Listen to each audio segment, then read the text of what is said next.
আজকে আখির লাইভ দেখলাম, আবার তিশার লাইভ দেখলাম। যারা ব্লগিং করে বা মিডিয়ার কাজ করে বেশিরভাগ ডিভোর্স যাদের, তারাই বেশি ভাইরাল। আর ডিভোর্সের এক পক্ষ যে বেশি ইমোশনাল মানুষকে দেখাইতে পারে সে অনলাইনে বেশি সফল।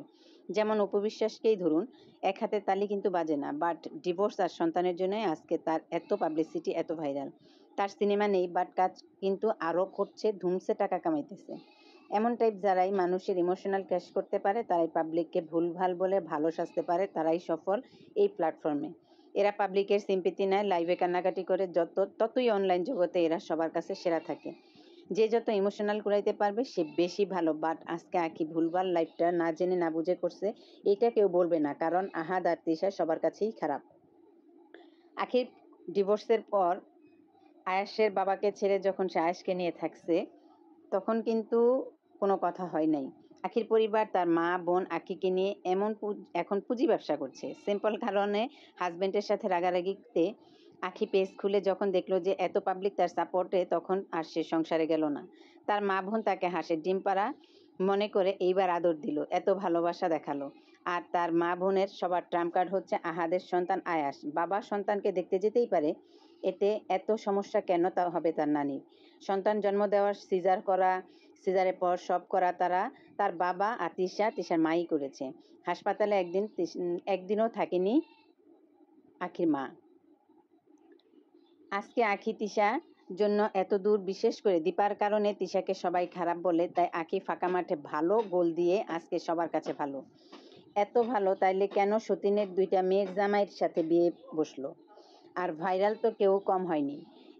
একমাত্র যদি ইনোসেন্ট কেউ হয় তা হইল সেটা দীপা আর তার সন্তান আকসা। কারণ দীপার যা করা লাগলো তা আখি করছে ফাঁকা মাঠে, সে ভালো না। বাট যাই হোক, বাবা তার সন্তানকে দেখতে যাবে, এটাই নর্মাল বিষয়। এখানে আখির মা বোন বাবার বাধা দেওয়ার কোনো কারণ দেখি না। আর আয়াসের নানির আয়াসকে এই জন্যই দেখে কারণ আয়াস আহাদের সন্তান, আর আয়াস আছে জন্যই তার মা আজ এত টাকা ইনকাম করতে পারছে, আর তা না হইলে তাদের কেউই চিনত না। আমি দীপা ছাড়া আহাদের 2 বউকে ফেরেস্তা বলবো না।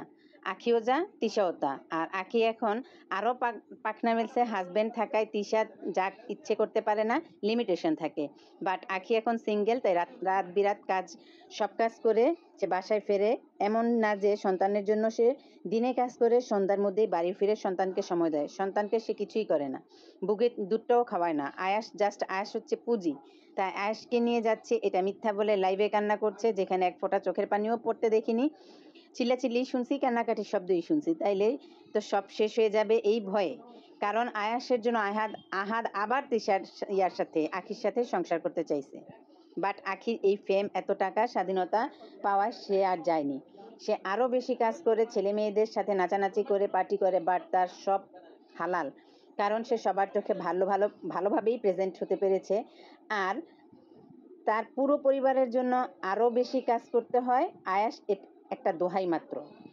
আমি মিডিয়া কিংবা অনলাইনে এদের নাটক দেখে এমনি একেবারে কাউকে অন্ধের মতো বিলিভ করি না, খুব কম করে থাকি।